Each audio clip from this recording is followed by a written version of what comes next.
वन्देऽहं श्रीगुरुः श्रीयुतपदकमलं श्रीगुरुन् वैष्णवांश्च श्रीरूपं साग्रजातं सहगणरघुनाथान्वितं तं सजीवम् साद्वैतं सावधूतं परिजनसहितं श्रीकृष्णचैतन्यदेवं श्रीराधाकृष्णपादं सहगणललिता श्री विशाखान्वितश्च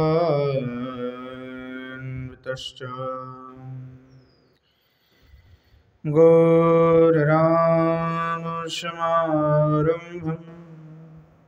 ईश्वरं च मध्यमाम् अस्मदाचार्यपर्यन्तं वन्दे गुरुपरम्पराम् पाञ्चतत्त्वात्मकं कृष्णं भक्तरूपस्वरूपकं भक्तावतारं भक्ताख्यं नमामि भक्तशक्तिकम् मनसि विभूषितकरान्नवनीर्दाभात् पीताम्बरधरोनभिं विफलाधरोष्ठात् पूर्णेन्दुसुन्दरमुखादरविन्दनेत्रात् कृष्णात् परं किमपि तत्त्वमहं न जाने।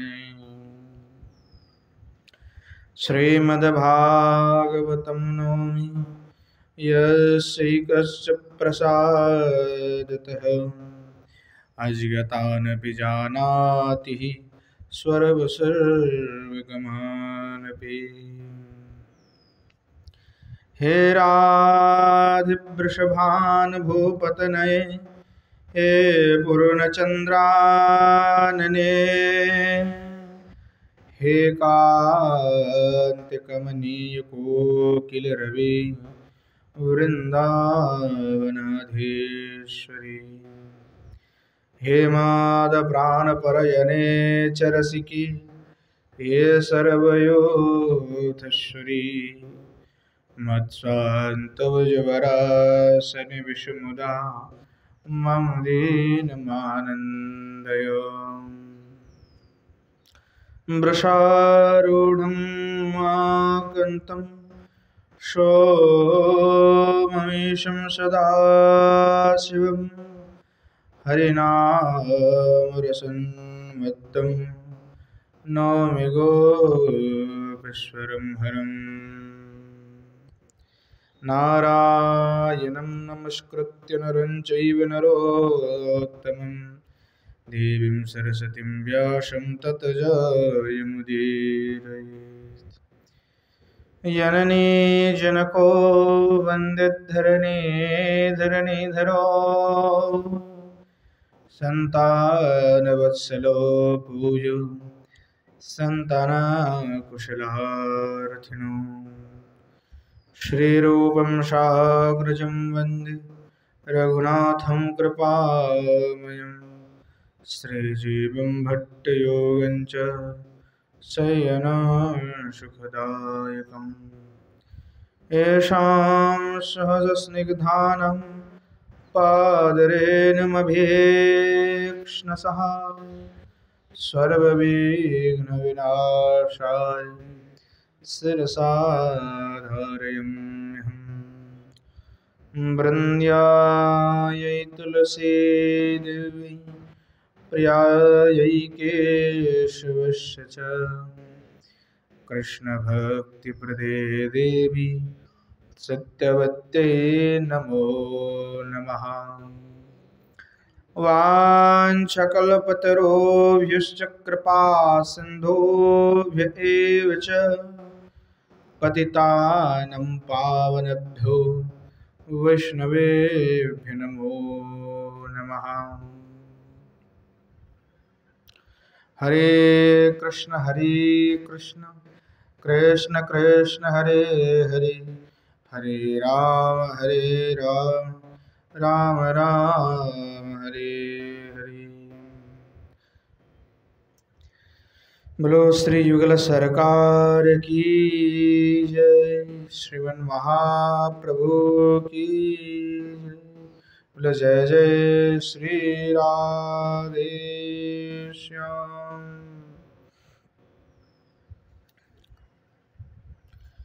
अखिल ब्रह्मांड नायक, अखिल ज्ञान गुण सागर श्रीमन महाप्रभु के असीम कृपा तथा अनुकंप से नित्य सत्संग में परम पूज्य श्री कवि कर्णपुर गोस्वामी के द्वारा विरचित श्री कृष्ण चैतन्य चरितामृत महाकाव्य का हम आस्वादन कर रहे थे, जहाँ पूर्व दिवस में हमने नवम सर्ग तक आस्वादन किया। उसके पश्चात आज दशम सर्ग का प्रारंभ है। दशम सर्ग के प्रारंभ में जो है श्री कवि कर्णपुर गोस्वामी पाद लिख रहे हैं, मालति कुसुम तल्पो मनल्पम सोपवर्हमभिसंभृत वाञ्छा मंडनार्तमथ मंदेरमध्या मंडितं व्यचरचयन्मदिराक्ष।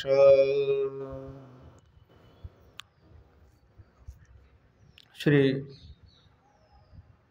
कवि कर्णपुर गोस्वामी वर्णना कर रहे थे कि श्रीमन महाप्रभु ब्रज की लीला श्रवण करना चाहते थे और श्रीवास पंडित श्रवण करा रहे थे। और उस समय जो ब्रज लीला चल रहा था कि ब्रज की गोपियाँ जो है उस श्रृंगार भवन में जाकर के प्रवेश किया श्रृंगारार्थ में। तो वो किस प्रकार जो भवन है उसका वर्णना हमने पूर्व दिवस में श्रवण किया। और आगे लीला का वर्णना करते हुए श्रीवास पंडित जो है श्रीमन महाप्रभु को श्रवण करा रहे हैं और वही श्री कवि कर्णपुर गोस्वामी पाद वर्णना कर रहे हैं। कहने लगे, पहले में एक और दो श्लोक को एक साथ में उन्होंने लिया। शौरभोद्योदसिता गोर्धोपैर् धूपितं निरवकाशविकाशै सञ्चरत्तर्षसित्रसरेणु व्याप्तमाप्तगुरुगौरवगन्धम्। कहने लगे कि वहाँ जो मदिराक्ष अर्थात मदिराक्ष अर्थात चंचल चपल लोचना जो ब्रजंगणागण है अर्थात जो ब्रज गोपिया है, किस प्रकार क्या कर रहे, वर्णना कर रहे कि सोप वर्णन सा ओप वर्रम अविसंसृत वांछा अर्थात उपवर्ह के साथ मालती पुष्प की मालती कुसुम तल्प मनल्पम मालती पुष्प की प्रशस्त शैया रचना करने की अभिलाषिणी होकर मंडनार्थम अथ मंदिर मध्यम अर्थात भूषणार्थ किसको, स्वयं मंदिरम मध्यम अर्थात मंदिर के मध्यभाग को मंडितम अर्थात मंदिर जो है मध्य भाग को सजाया, ताकि सौरभद्यो असीत गुरुधूपितम निर्वकाश विकाशे, कि इसलिए सज्जित किए थे कि उससे उद्गत सौरभ संपन्न जो कृष्णा गुरु धूप के द्वारा वह सुभाषित हो। और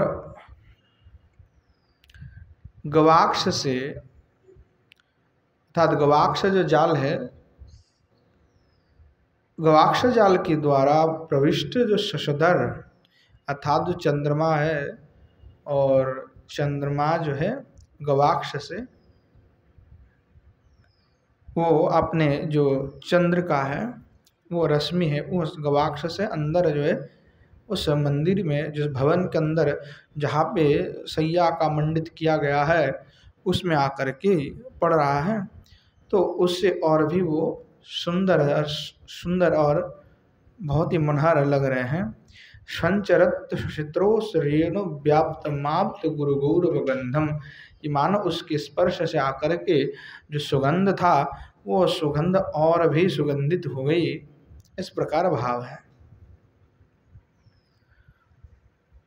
पुनश्च कह रहे हैं, इत्थ्यामुत्थितवतीरति भूमौ भिक्षगोकुलवधूर्दीननाथ वर्धतां निधुवनोन्नोतिरासा मित्यपास्तपटिमास्तम्याय। कहने लगे कि जो दीननाथ भास्कर गोकुल वधगण को रति भूमि में उपस्थित देखते हुए इन सबकी निधुवनोन्नति हो,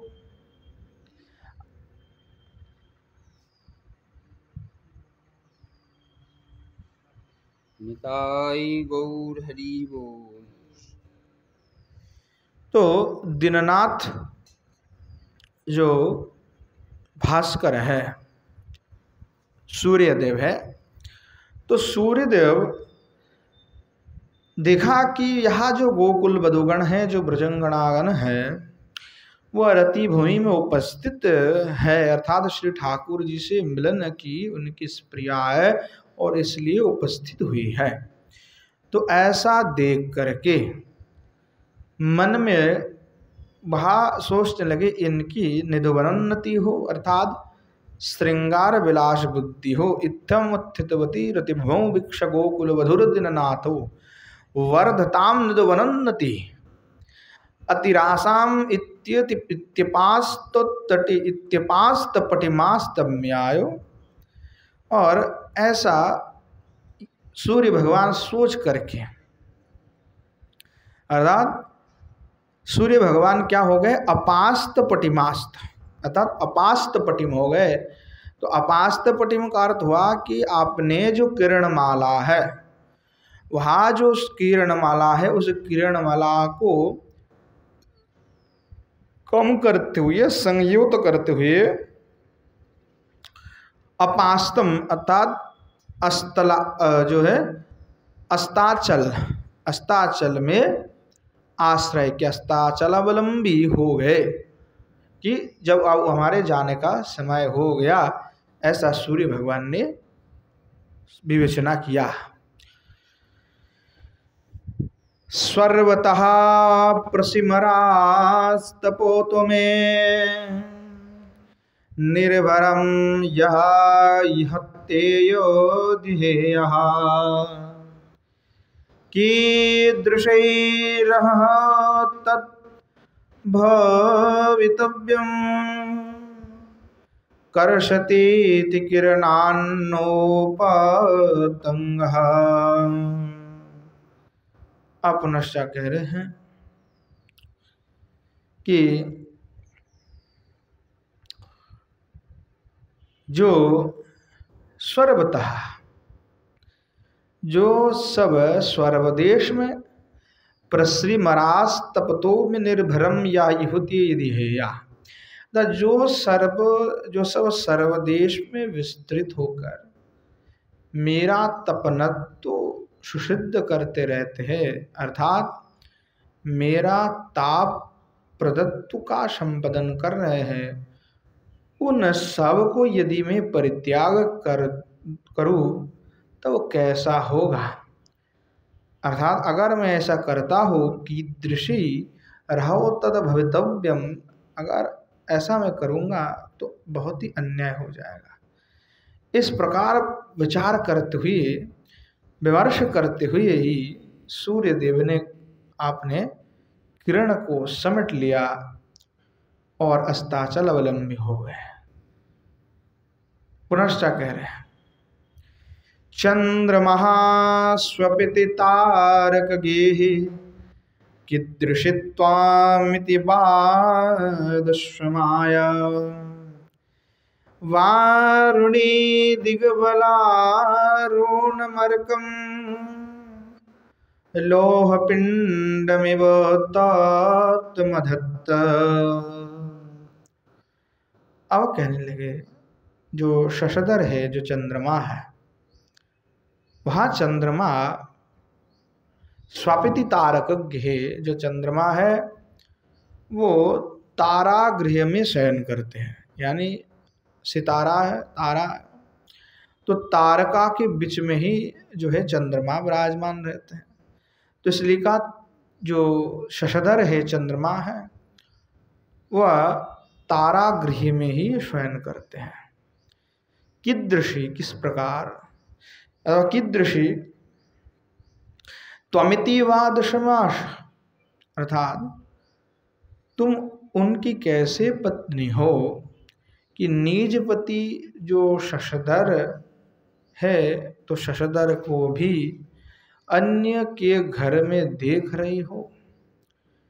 इस प्रकार जो अपवाद है, त्वमिति बादशमाय, यह जो अपवाद है, इस अपवाद को नष्ट करने के लिए वारण दिग बलारुणमर्कम लोहपिंडमिवो तप्त मधत्त, अर्थात इस प्रकार जो अपवाद है, उस अपवाद का शमन करने के लिए ही मानो कि पश्चिम दिक्रूप अवलान है, अस्तो गमनोन्मुख जो लहित वर्ण सूर्य है, वह सूर्य वर्ण को मानो लोह पिंड के समान धारण की हुई है।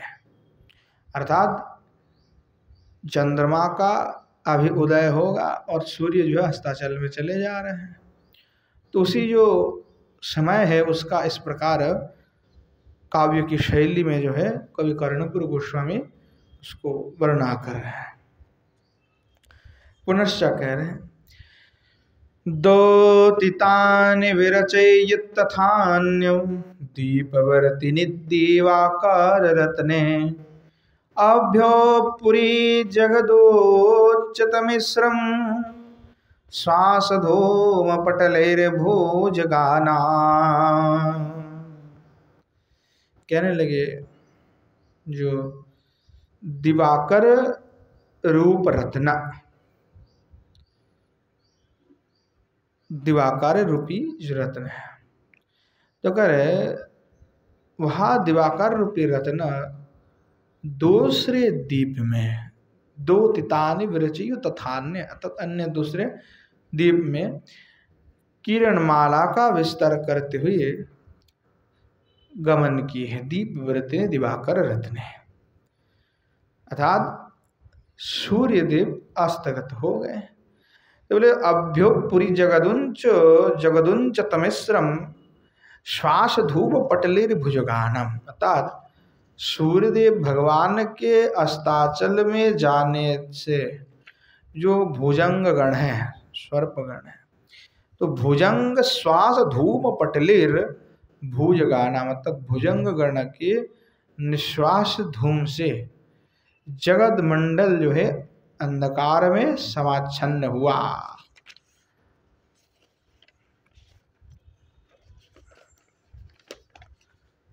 पुनश्च कह रहे हैं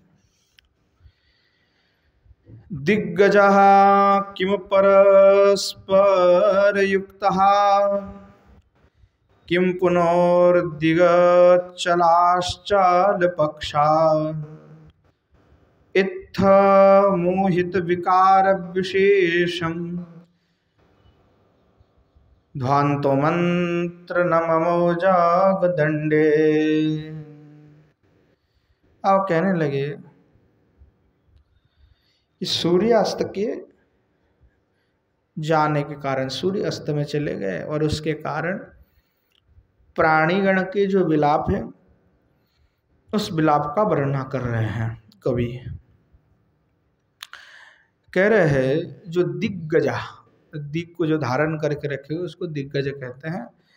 तो दिग्गजा किमु परस्पर युक्त, जो दिग्गज हैं, दिग्गज है क्या, दिग्गज परस्पर युक्त हो गए हैं। किमु परस्पर युक्त किम पुनर्दिगन चलांचल पक्ष, अथवा जो दीग पर्वत समूह है क्या वो परस्पर आपने जो पक्ष है, पंख है, क्या उसको पंखा को अपने जो है पंख है उसके द्वारा क्या युक्त हो गए परस्पर। पुनश्च कहने लगे क्या वह पंख जो है संचालन कर रहे हैं।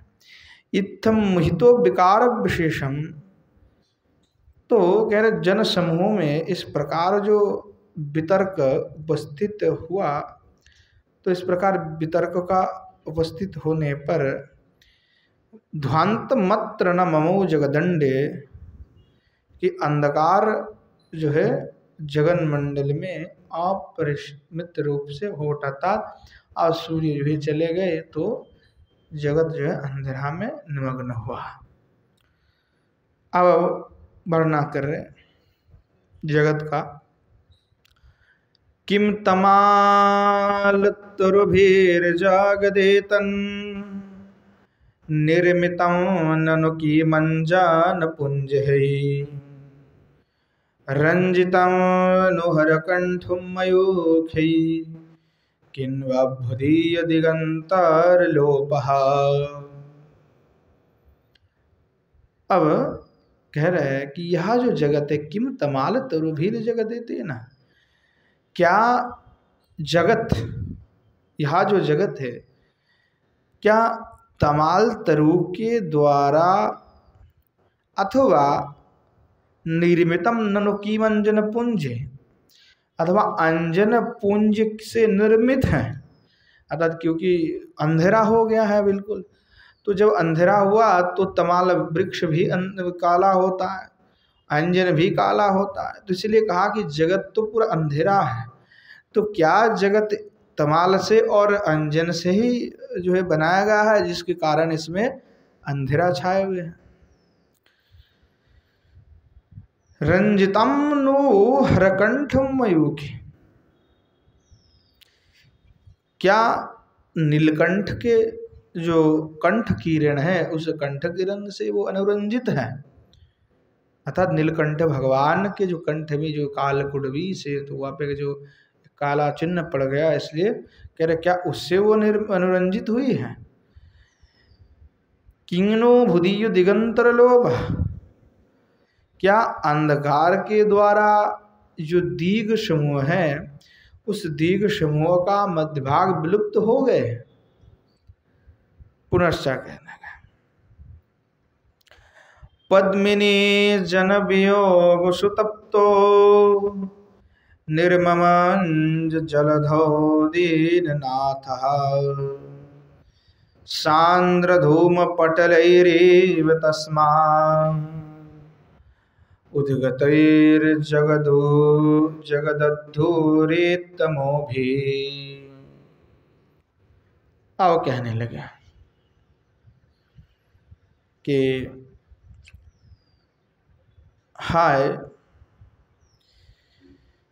पद्मिनी जनवियोग सुतप्ता, अर्थात पद्मिनी को विरह से ही क्या सूर्यदेव अत्यंत संतप्त होकर के लोहित वर्ण का धारण करके निर्ममज जलधौ दीननाथ, धारण करके जल निधो दिन निर्ममज जलधौ, क्या जल निधि में अर्थात जल में जाकर के जो है सूर्य भगवान निमग्न हो गए। सांद्र धूम पटलीरिव तस्माद उद्गतिर जगधूरितमो भी, कि इसके लिए कि जो सूर्य भगवान अभी जल निधि में प्रविष्ट हुआ और इसी के कारण जो निबिड़ धूप पटल के समान अंधकार राशि उद्गत हो करके जो है तमो भी इस जगत को जो है व्याप्त कर लिया, कि सूर्य भगवान पद्मिनी के विरह से जाकर के जल में जाकर के प्रविष्ट हुए, इसके कारण से। पुनश्च वर्णना करते हुए कह रहे पतितः किमु दिशो गमनं वा भ्रंशितं किमु शमद्गोमिता भू लोपितं किमथ बखोलो विश्वं स्निग्ध सांद्र रुचिरयस्ते मिरोघै। अब पुनश्च कह रहे हैं कि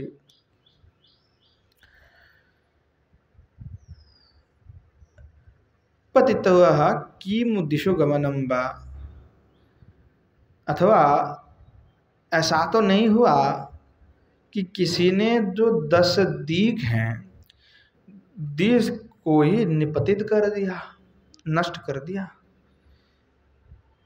गमन जो है गगन भ्रशितम किमो सदगमिताभू, कि जो गगन है आसमान है क्या वहाँ गिर पड़ा है। लोपितम किमतबा खल विश्वम, भूमंडल क्या ऊर्ध्व देश में उड़ गया है।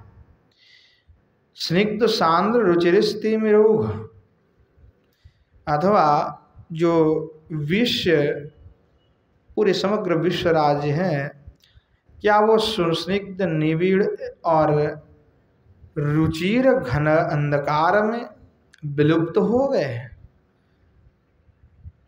पुनश्च कह रहे हैं सम्मदादिव परस्परमाशा योषितो मृगमदत्कर चुर्हि मन्मथोन्मथित मोग्धोना रंजयन्ति पूरकेली बनान्तम। कहने लगे अतिशय आनंदित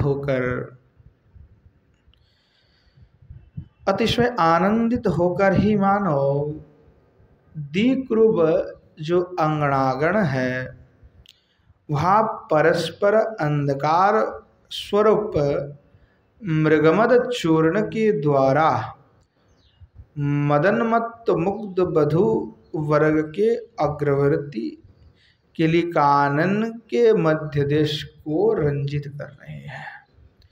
सब काव्य की वर्णना है कि जो सूर्य चले गए और चंद्रमा का उदय हुआ, महाप्रभु को सुना रहे ये सारी बात। कवि कर्णपुर लिख रहे हैं पर सुन कौन रहा है, श्रीमन महाप्रभु। श्रीवास पंडित सारे वर्णना कर उसका कि अब गोपियों के साथ श्री ठाकुर जी का मिलन होगा तो रात्रि का प्रारंभ होगा, रात्रि तो होना ही है। तो अब सूर्य अस्त गया और अस्त चल जाने से किस प्रकार वो माहौल है वो सारा वर्णना कर रहे हैं, एक भूमिका बनवा रहे हैं उसका। पुनश्च कह रहे हैं आगतः किम न व्यथित पत्तुर वीक्षणद कोमन सारभसेन पूर्व दिक् तट मुखास्मित मुग्धा श्यामया तिमिरोच्चेल मुदासे। कहने लगे कि पति जो पत्यु वीक्षणत को मनुसार अवसीन, कि जो पति सूर्य है, पति सूर्य समागत हुए है अथवा नहीं है, नहीं हुए, इस प्रकार विवेचना कर पति को संदर्शनार्थ अत्यंत उत्कंठित मनोवेग से समद्भुत मधुर हास्य से जो अतिशय ही मनज्ञ है, उस प्रकार जो पूर्व दिगंगणा है, वो पूर्व दिग जहाँ सूर्य भगवान का उदय होता है, अर्थात वह पूर्व दिगांगणा उनका तादृश मुखमंडल से तद श्यामा ने अर्थात रजनी ने तिमिर रूप अवगुंठन वस्त्र को उत्तालित किया, मानो कि चंद्र का उदय होने से पहले, चंद्र का उदय के प्रारंभ में जो पूर्व दिशाओं में अंधकार था, वह अंधकार धीरे धीरे विद्रुत होने लगे। तब जो सूर्य देव है उनका चले जाने पर पति संदनाशनार्थ के लिए जो पूर्व दिक है, वो पूर्व दिक के धीरे धीरे जो है इस प्रकार जो है योजना से धीरे धीरे अंधकार को विदुरित उनका हुआ। इस प्रकार है भाव है। आश्लिष्यन् अतितरां तो हिनंशो प्रांशो न सुललितेन करेण यामिनी मृगदिशोऽपि नद्धं ध्वन्तनीलवसनं समुदासे। कहने लगे कि जो चंद्रमा है शशधर, तो प्रांशुना शशधर ने आपने जो सुदीर्घ एवं सुललित जो किरण है, उस किरण रूप कर के द्वारा, जैसे हमारा हस्त कमल में कर है, तो कर के द्वारा जामिनी रूप यानी रात्रि रूपी जामिनी मृगदशुप्नद्धम, जो रात्रि रूपी मृगलोचना वधु है, उसको शूपिनद्धम ध्वंत नीलवसनम समुदाश, अर्थात रात्रि रूपी रजनी को अतिशय आलिंगन करते हुए जामिनी का परिहित जो अंधकार रूपी वसन है, ध्वंत नील वसनम, जो अंधकार रूपी वसन को रात्रि ने धारण किया, उसको समुदाय से उसको उस वसन को जो उसने खोल दिया। किसने? चंद्रमा ने उस वसन को जो है उत्सिक्त किया। इस प्रकार भाव है, अर्थात चंद्रमा का उदय हुआ। अंक शैवल विभूषित पृष्ठो बिभ्रदल्पतर भानो मृणालम पूर्वदेक तटसारवर मध्या उन्मज्ज शनकैस सिंहम सहा। आप कहने लगे जो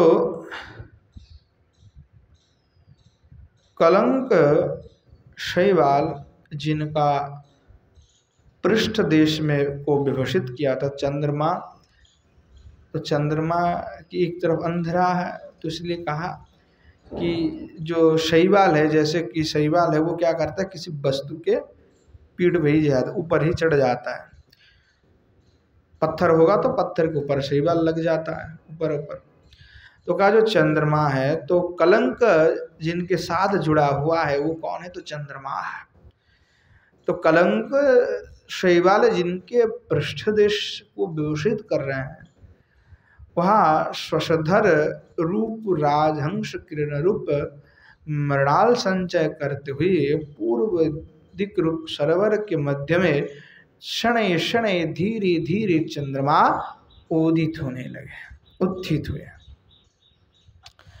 रोप्य संपूट इविंदुरमंदो दिग्बोध निचय मंडन हेतु मंडनार्थ मथ मुग्धोना मुत्स्वार्प विकिरण नम्रे तो हम।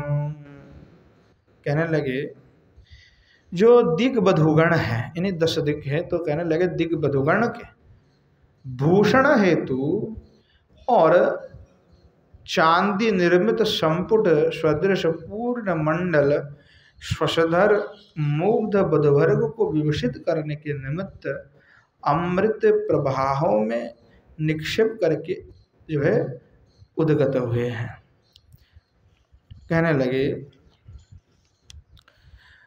बासितानि पटबाश विमर्देर निर्भरम तनु सुखानि तनोनि अंशुकानि दधिरे मोदिराक्षो मन्मथान किमशोधयांसे। कहने लगे जो मदिराक्षी चंचल लोचनी जो ब्रजंगणागण है, वह पट्टवाश अर्थात गंधोच्चूर्णादि वस्तु के विमर्दन से सुभाषित एवं सातिशय अंग सुखद जो सूक्ष्म वसन अंशुकानि वसन दधीरे धारण करके ही क्या मन्मथानि किम शुद्धयांसी, क्या मनमथ राज की विशुद्ध यश राशि को धारण की हुई है। आशुं अंशुकांचल लसन्नी विडोरुः शुभ्रवाम कनक शोभगकम्रः मन्मथस्य नगरे स्वपताकस्तंभदंभो महरत्स्व विशेषम। कहने लगे कि जो शूलचन शुभ्रवाम तत्शूलचन जो ब्रजंगणागण है, उनका सौभाग्य सुंदर अंशुकांचल सन्निविडोरुः कनक सौभाग्य शस्त्र। अरे वहाँ जो वो बंगणागण है उनके सौभाग्य सुंदर वसनांचल सुशोभित निविडोरुदेश, निविड़ उरुदेश मनमथ नगरी का पताकायुक्त स्तंभ दंड का वहन सविशेष रूप से करने लगे। गंधवासितुषितां शोकखंडेर मार्जनाय समलंकृत गर्भ राजते स्म सुदृशां कचपास कौमुदीमिव पीवंस्ते मिरौघो। कहने लगे गंधवासित जो शुभ्र वसन खंड है, वस्त्र खंड है, वह वसन खंड के द्वारा मार्जनाय तत्मार्जनार्थम मार्जनार्थ सुकेशी रमणी वृंद के केश कलाभ के मध्यदेश सम्यगतया अलंकृत होने से ऐसा बोध हुआ मानो तिमिर राशि अर्थात घनघोर जो तिमिर है, अंधेरा है, वो ज्योत्सना पान करके शोभायमान हो रहे हैं। अब कह रहे आगे मृष्ट मुक्त चिकुरावलयंती चारु बाम करजेरालकाग्रम दर्पणार्पित बिलोचन लक्ष्मी कापि कामनगरी वरराज। कहने लगे ये गोपांगना जो उनके सुमार्जित केश कलाप, उस केश कलाप को विमुक्त करके और मुख कांति को दर्पण के ऊपर स्थापन करके मनोहर वाम नखर द्वारा अलक अर्थात ललाट में पतित शूद्र शूद्र चूर्णीभूत केश निकर को निरूपण करके मानो काम नगरी के समान शोभित होने लगी। शतप्रसाधनिकया लघुहेलम मृष्टमोक्तचिकुरम्बर नारी अन्वलिप्त बपुरोत्तमसान्द्रै कुंकुमाच्छेदुरचंदन पंकहे। कहने लगे एक दूसरा गोपी जो बहुत सुंदर है, बोले बरनारी तत् परम श्रेष्ठ सुंदरी ब्रजवाला है। तो ब्रजवाला ने परिष्कृत चीकुर राशि को विमुक्त करके अतीव स्वाभिलाष चित्त से उत्कृष्ट एवं निबिड़ कुंकुम छेद युक्त चंदन पंख द्वारा आपने शरीर को विलपित किया है। अर्थात उत्कृष्ट कुंकुम आदि के द्वारा आपने, चंदन आदि के द्वारा आपने शरीर को एकदम पूरा लेपन शरीर में लगाया कि श्री ठाकुर जी से मिलने जाएंगे तो श्री ठाकुर जी को शरीर से सुगंध ही प्राप्त हो, कोई ऐसे अलागंध ना लगे। तो शरीर में जो है उनके निमित्त में इस प्रकार श्रृंगार किया। पुनः कह रहे हैं शांद्र चंद्र मृगनाभि विभिन्न कुंकुमेन चरसेन विमुग्धः आदधे वपुषि मुग्धोभी चंद्रपंक एव चंदन पंकः। कहने लगे जो मुग्ध हुई ब्रजवधुगण है, वहाँ मुग्ध विमुग्धा जो ब्रजवधुगण है उन्होंने क्या क्या, सांद्र निबिड़ चंद्र मृगनाभ विभिन्न कुंकुमेन चरसेन, कि कर्पूर और मृगनाभि युक्त तथा कुंकुम रस विशिष्ट चंदन पंख को सुधाकर खंड के तुल्य शरीर में जो है धारण किया, उसको शरीर में लगाया। भूषणस्य च विभूषणमंगम तत्किमभिरतिकापि वरांगी ना भजत किमपि किंत्वान भेजे केवले स्वदनोले पौन चेले। कोई एक गोपी है, वो सोचने लगा कि सब तो श्रृंगार कर रहा है तो मुझे भी श्रृंगार करना चाहिए, कि श्री ठाकुर जी से मिलने जाएंगे, मिलन होगा तो स्वयं को सजाना चाहिए, श्रृंगार करना चाहिए। तो वह कापी वरांगी तब जिनकी अंग बहुत ही सुंदर है, श्रेष्ठ है, ऐसे वरांगी जो गोपियां हैं,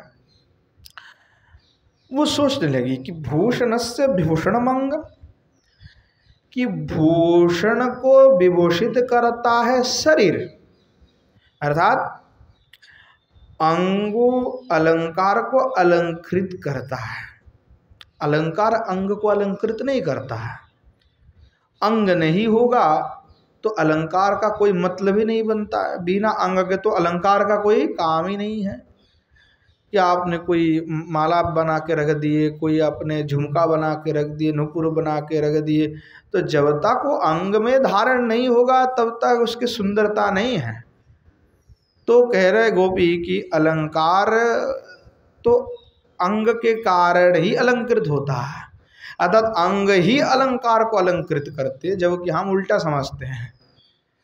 तो गोपियाँ सोचने लगी कि भाई मेरे अंग इतने सुंदर है, मैं क्यों भूषण धारण करूंगा, कि भाई मेरे अंग पहले से तो अंग से अलंकृत है, अब मैं अंग में अलंकार को धारण करूंगा तो अलंकार मुझे विभूषित नहीं करेगा, अभी तो मेरे अंग के कारण अलंकार विभूषित होगा।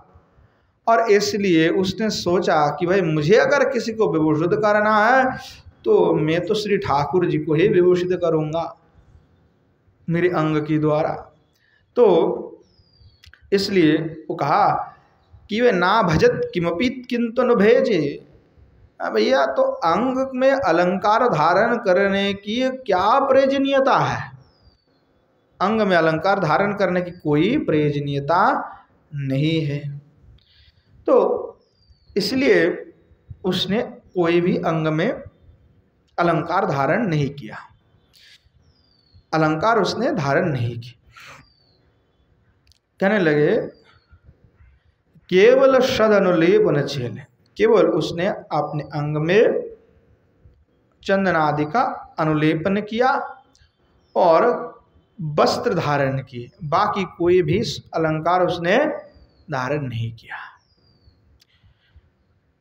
स्पर्शनव्यावधिरेव किमन्यन् मा कृता सूतनो तत्तनो बाधा इत्यतः प्रियसखिवाचनन्ते नानुलेपमपि क्वचिदीयशा। कितने सुंदर भाव है। एक गोपी की भाव है कि अलंकार नहीं धारण करूंगा, दूसरे एक गोपी ये सोच रहा है कि इसने तो अनुलेपन कर लिया अपने अंग में, अलंकार धारण नहीं करूंगा, पर अनुलेपन इसने कर लिया। पर दूसरा कोई एक गोपी है कि वो कहने लगे, जब दूसरी गोपी, वो गोपी ने अलंकार धारण किया तो दूसरा गोपी जो है कहने लगे कि तुम अलंकार अपने शरीर पे धारण नहीं किया, ठीक है, पर तुमने अनुलेपन कर लिया। तो अनुलेपन से क्या होगा? अगर तुमने शरीर में अनुलेपन कर लिया, पूरे शरीर में तुमने चंदन और कुमकुम से खूब आपने को लगा लिया, तो जब ठाकुर जी तुम स्पर्श करेंगे तो तुम्हारे अंग में तो स्पर्श होगा नहीं, पहले स्पर्श किसमें होगा? तो वो चंदन कुमकुम जो तुम पंक्ति लगा है उसमें जाके लगेगा। तो उसमें क्या होगा? तो क्या स्पर्शन व्यावधिरेव किमन्या, कि अनुलेपन से जो ठाकुर जी के स्पर्श सुख है, उस स्पर्श सुख में व्यवधान आ जाएगा, वहाँ स्पर्श नहीं लगेगा। चंदन कुमकुम आदि अगर शरीर में लगा है तो इसलिए कहा किमन्यनाथ किमन्यन माँ कृथा, भैया और कुछ नहीं होगा कि आपने चंदन पंक्ति लगा लिए तो श्री ठाकुर जी स्पर्श करेंगे आपको, तो आपको तो लगेगा नहीं, लगेगा चंदन और कुमकुम को। बीच में चंदन और कुमकुम आ गया, इसलिए हे सुतनु तत्तनु बाधा माँ, कि इसलिए बाधा का उत्पन्न मत करो कि श्री ठाकुर जी तुम्हारे बीच में कुछ आया है। इसलिए ये चंदन कुमकुम आदि का अनुलेपन भी ना करो अंग में। तो ऐसा जब कोई दूसरा सखी ने कही तो और एक सखी उस वाक्य को सुना कि ये बहुत बड़ी सुंदर बात कह रहा, ठेकी तो कह रहा कि श्री ठाकुर जी और मेरे बीच में चंदन और कुमकुम आ जाएगा, अनुलेपन जो लगाया हुआ है तो बीच में आ जाएगा। तो इसलिए यह वाक्य को सुनकर इत्यादि प्रिय सखी वचनांते, कि प्रिय सखी के द्वारा इस प्रकार वचन को सुन करके नानुलेपम अपि कचिदेश, वहाँ जो गोपी है उसने आपने श्री अंग पे जो है अनुलेपन नहीं किया, कि ये अनुलेपन करेंगे तो श्री ठाकुर जी और मेरे बीच में व्यवधान हो जाएगा, और इस व्यवधान के कारण अंग में पहला गोपी तो अलंकार नहीं धारण कर रहे थे, इन्होंने चंदन कुमकुम को ही परित्याग कर दिया कि श्री ठाकुर जी से जो है ठाकुर जी और हमारे बीच में कोई व्यवधान ना हो। तो जो व्यवधान है वो हटाना पड़ेगा।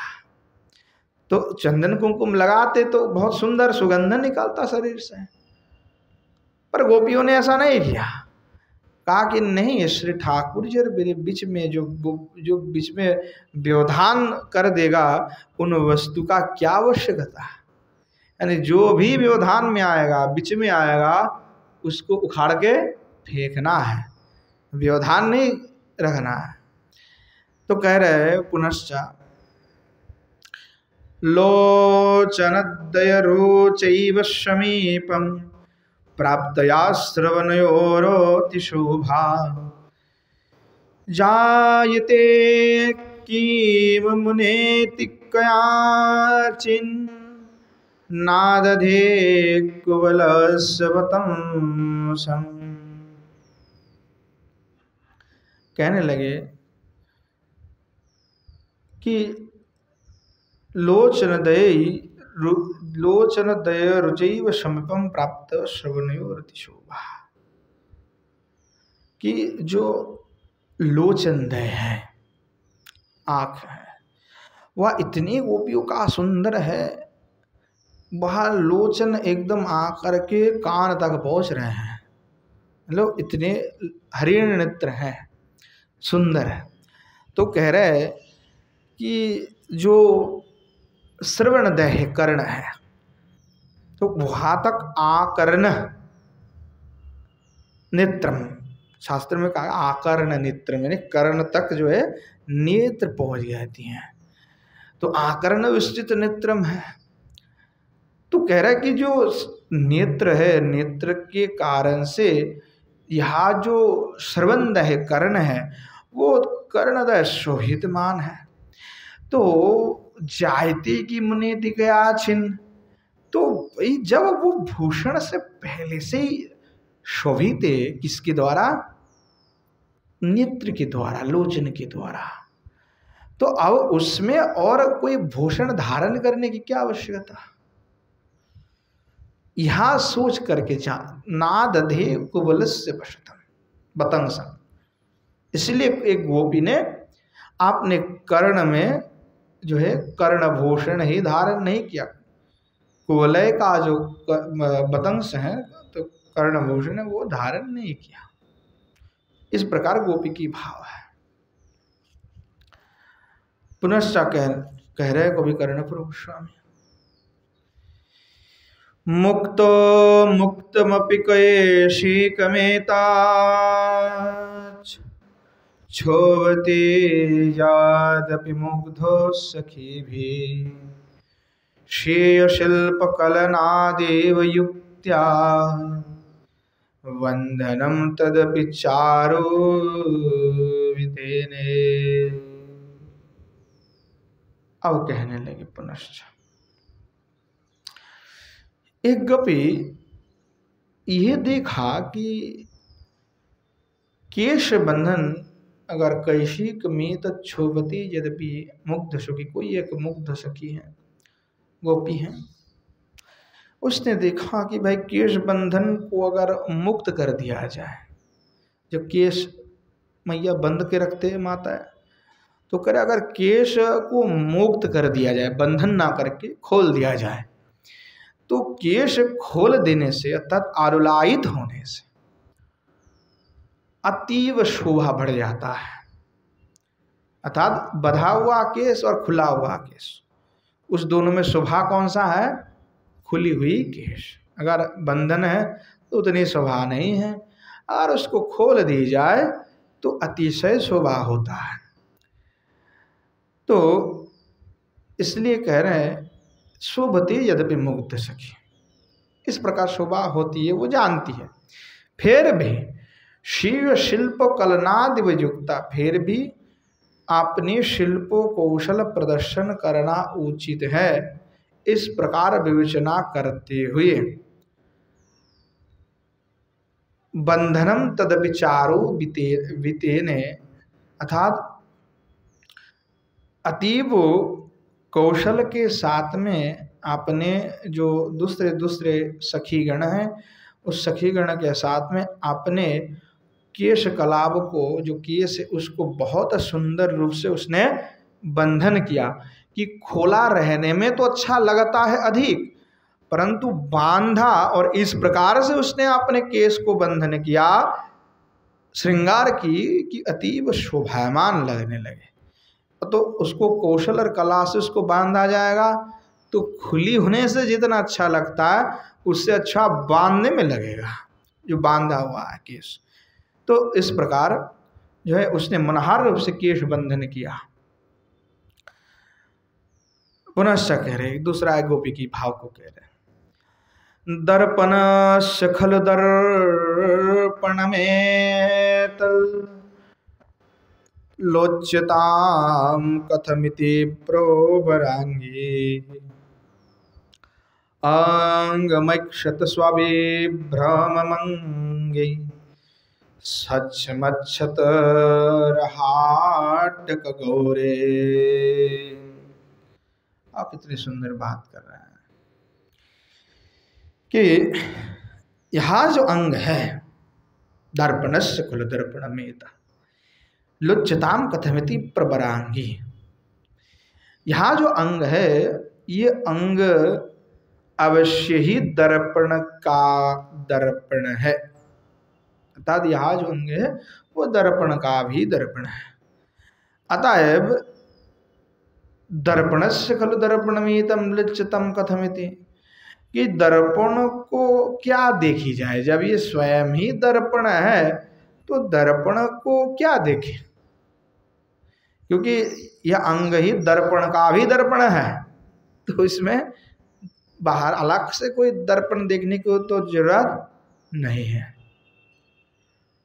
तो कहने लगे इस प्रकार बुद्धि से अंगमिक्षत विभ्रम ममंगे स्वच्छ मच्छत रहाटक गौरी, तो इस बुद्धि से एक मुग्ध जो ब्रजगोपी हैं, ब्रजगोपी ने अतीब हाव भाव के साथ में निर्मल सुवर्ण वर्ण आपने जो अंग है उस अंग में ही आपने अंग का दर्शन करने लगा, यानी कोई दर्पण की आवश्यकता नहीं है, आपने अंग में ही आपने आप को देख रहे हैं।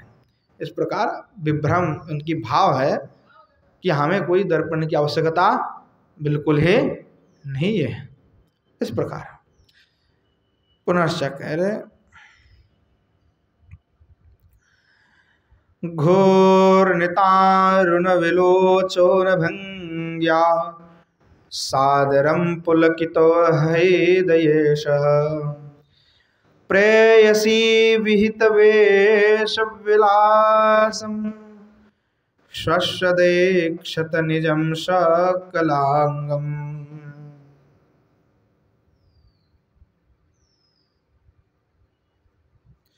अब कहने लगे कि जो हृदयेश है, हाँ जो हृदयेश श्री ठाकुर जी श्री कृष्णचंद्र हैं, घूर्णितारुण बिलोचन भंग्या, श्री ठाकुर जी घूर्णायमान अरुण आपने बिलोचन भंगी से पुलकित हो करके सादरम पुलकितम, सादरम अर्थात भंगी से पुलकित हो करके प्रेयसी विहित वेश विलासम, तत् प्रेयसी के द्वारा विहित वेश विन्यास को धारण करके स्वस्वदीक्षत निजम शकलांगम, नियत ही आपने जो अंग है उस अंग का अवलोकन करने लगे, तथा स्वयं श्री ठाकुर जी भी श्रृंगार किया। पुनश्च कह रहे हैं इत्थमात् वशनकृत भूषस ताभिभूषयित मासत भूय चंद्रमा मधुमधः कुसुमेषु के भवन्ति महतां न सहायः।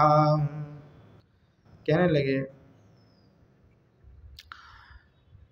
कि इस प्रकार जो ब्रज बधुगण है, बधुगण चंद्रहार ग्रहण करते हुए विविध भूषा से विभूषित होने पर आपने कोमदी से उन सब को पुनर्वार भूषित करने के निमित्त चंद्रमा उदित हुए थे, क्योंकि गोपियों ने जो इत्यादि भूषण आदि धारण किया उसको ऐसे ही तो श्री गोपियों के अंग में जो भी भूषित हुआ वो भूषित होने से और क्या ही चाहिए। तो कहने लगे कि आपने जो कांति है उस कांति के द्वारा गोपियों को जो है भूषित करने के लिए निमित्त में जो है चंद्रमा का उदय हुआ है। तो कहने लगे इसका कारण क्या, चंद्रमा मधुमधु कुसुमिषु की भवंती महताम न सहाया, कि चंद्र मधुमत कुसुमेषु के मध्य में कौन उत्कृष्ट व्यक्ति का सहायक नहीं होता था। जो भी उत्कृष्ट व्यक्ति होता है सब लोग उसको सहयोग करना अवश्य ही चाहता है। तो इसलिए कहा कि जो गोपियाँ है वो सब उत्कृष्ट हैं, श्री ठाकुर जी से मिलने के लिए इस प्रकार श्रृंगार आदि को धारण की हुई है। तो सहायक तो चंद्रमा खुद ही सहायक बन गए कि भाई ये सब उत्कृष्ट है, उत्तम है, तो बताओ कौन इनकी सहयोगिता नहीं करेगा। क्योंकि शास्त्र तो ही कहते हैं जो उत्कृष्ट व्यक्ति होता है उस उत्कृष्ट व्यक्ति का सभी लोग सहयोग करते ही हैं। इस प्रकार जो है भाव है। निर्भर शशिमयूख समूह लोपितोद्रोम पुरादि विभाग तूर्णमाविर्भवत् कामनीयो मन्मथः किमपि राजत सर्गः। कहने लगे कि शशिमयोग समूह लोपितो द्रुमपुरादि विभाग निर्भर, कि जो चंद्रमा का उदय हुआ तो आपने कोमदीकरण से जो है पूरे सर्व दिशाओं को उसने परिव्याप्त कर लिया। तो उस किरण से परिव्याप्त जो शशधर ने कर लिया, तो जो शशधर के कारण जो वृक्ष आदि नगर आदि सब कुछ जो है समाच्छादित होने से ऐसा प्रतीत हुआ कि मानो कमनीय कांतूर्णमाभृत कमनीय मनमथ कमनीय कांति कंदर्प राज का जो किमपि राजत सर्ग राजत स्वर्ग समद्भुत हुआ। चित्तनिर्वृत्ति करहि शिभाषो भासुरा सपदि वीक्ष बधूभि आदधे मनसि मन्मथो लक्ष्मी रासवेन तदनंतर माभि। कहने लगे कि चंद्रोदय के पश्चात जो ब्रजंग गणागण है वह चित्त निवृत्त कर शशिभास भासुरा स्वपदी विक्षोभ बधूबी। तो ब्रजंगणागण चित्ताह्लाद करते हुए शशधर के किरण कलाप को, जो किरण कलाप है उसको, किरण को अवलोकन करते हुए आदधि मनसी मन्मथु लक्ष्मी रासवने तदंतर माभि, अर्थात आसव अर्थात मधुपान से मधुपान किया किन्ने, गोपियों ने। तो इसको बारुणी शब्द से भी कहा गया कि बारुणी को ग्रहण किया, मधु की तो आसव का पान किया। तो मधुपान करने से गोपियों का चित्त जो है उन्मत्त हो गया, चित्त निवृत्त कर, चित्त जो है ये हो गया उन्मत्त हो गया। किसमें उन्मत्त है? श्री ठाकुर जी में पूरा लग गया। तो कहने लगे चित्त जो है उन्मत्त हो गया और उन्मत्त चित्त होकर के मन मध्य में मनमथ लक्ष्मी की शोभा को उन्होंने धारण की है।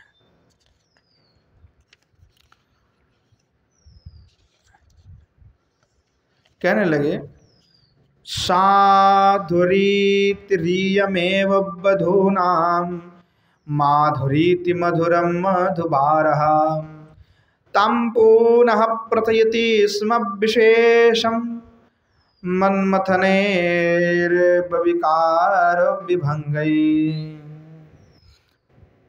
कहने लगे कि बधुनाम अर्थात बधुगण, तो बधुगण की यह रीति साधु रीतिर ईयमेव, यह साधु रीति है। मनमथ बधुगण की यही साधु रीति है। और माधुरती मधुरम मधुबार, और मधुबार की अति मधुर परिपाटी भी अति मधुर है। तम पुनः प्रथयति स्म विशेषम, तो उसको भी तिरस्कार करता है। मनमथो मथनेर विकार विभंगे, और मनमथ के कारण से गोपियों में अभिनव विकार विभंग उत्पन्न हुआ। कहने लगे लोहितोत्पल दलम प्रोतिखेल चंचरीक घट एव चिराय अन्वरंजि नयनांजन लक्ष्म्या शुभ्रवां प्रियमनस्मरकेण। अब कहने लगे कि जैसे रक्त उत्पल के ऊपर भौर चंचल होने से जिस प्रकार की शोभा होता है, ठीक उसे लोहितोत्पल दलम प्रतिखील चंचरी घटकमेव चिराय, उसी प्रकार कृष्ण वर्ण तारका शोभित नेत्र कटाक्ष के द्वारा अन्वरंज नयनांचल लक्ष्म्या शुभ्रवाम प्रियमनस्मरकेन। तो स्मर पीड़ित जो ब्रजंगाणागण है, उन्होंने प्रियतम जो श्री कृष्ण है, श्री कृष्ण के सन्मुख में इस प्रकार हाव भाव विभंगी के द्वारा श्री भगवान कृष्णचंद्र के जो चित्त है उस चित्त को अनुरंजित किया, अर्थात आपने जो स्मर आदि है उसके द्वारा श्री कृष्ण को जो है अनिरंजित कर दिया। कलांत कंत रमण मुख बिंब पद्मवासित इवासव एषः पातमाहित रसस्य दृशभूत प्रेयसो रुण रुचापि च पीतः। कह रहे यहाँ जो मधु क्लांत कमनीय रमणी की मुख प्रतिबिंब के द्वारा मानो पद्मवासित हुआ। कहने लगे कलांत कांत रमणी मुख बिंबी पद्मवासित ईवासव ईशु पातमाहित रस दृशारभूत प्रेयस रुणो च पीता। अर्थात गोपियों ने जो है मधुपान किया, मधुपान करके उन्मत्त हो गए। तो श्री ठाकुर जी के सामने अपने जो भाव है उस भाव को दिखा रहे हैं। तो श्री ठाकुर जी गोपियों के उस मुखारविंद को देखा, देख करके जो है उसका पान करने का इच्छा भी श्री ठाकुर जी के हृदय में भी हुई। इसलिए कहा कि श्री ठाकुर जी के जो जिह्वा में भी उस रस का आविर्भाव हुआ। देख करके उनको भी लगा कि इस जो मधु है गोपियों ने पान किया, उसका पान उन्हें भी करना चाहिए। तो कह रहे कि मानो श्री भगवान आपने नेत्र से गोपियों को देख करके जो है उसका पान कर रहे हैं, मानो प्रियतम साक्षात आपने नेत्र से उस जो मधु है उस मधु का पान कर रहे जो गोपियों के ओष्ठ में परिव्याप्त है। इस प्रकार जो है भाव है। आगे इस प्रकार जो है श्रीवास पंडित और भी श्रीमन महाप्रभु को यहाँ जो पूर्व लीला है, जो ब्रज लीला है, उस लीला का वर्णन कर रहे हैं। आज समय हो चुके हैं तो आज यहीं पे विश्राम देते हैं। आगे यहाँ से फिर पुनः आस्वादन करेंगे। प्रेम से बोलिए जय जय श्री राधेश निताय गौर शितनत प्रेमानंद हरि हरि बोल। बोलो श्री युगल सरकार की जय, श्री युगल सरकार के समस्त पार्षद वृंद की जय, श्री वृंदावन धाम की जय, श्री गिरिराज महाराज की जय, श्री यमुना मैया की जय, श्री वृंदावन धाम में विराजमान सभी संत वैष्णव भक्त वृंद की जय, श्रीमन महाप्रभु की जय, श्रीमन महाप्रभु की समस्त पार्षद वृंद की जय, श्री नवद्वीप धाम की जय, धाम में विराजमान सभी संत वैष्णव भक्त वृंद की जय, श्री गंगा मैया की जय, श्री षड़गोस्वामी पाद की जय। श्री कवि कर्णपुर गोस्वामी पाद की जय। श्री श्री कृष्ण चैतन्य चरितामृत महाकाव्य की जय। श्री पंडित बाबा की जय। श्री कृपा सिंधुदास बाबा जी महाराज की जय। श्री विष्णुदास बाबा जी महाराज की जय। श्री राम गोपाल दास बाबा जी महाराज की जय। भागवत निवास की जय। श्री गुरेंद्र बिहारी लाल की जय। आज की हरि कथा की जय। हरि कथा में पधारने वाले सभी संत वैष्णव भक्त वृंद की जय। अपना अपन गुरु गोविंद की जय। बोलो जय जय श्री राधेश्याम। निताय गौर सदानंद ब्रह्मानंद हरि हरि।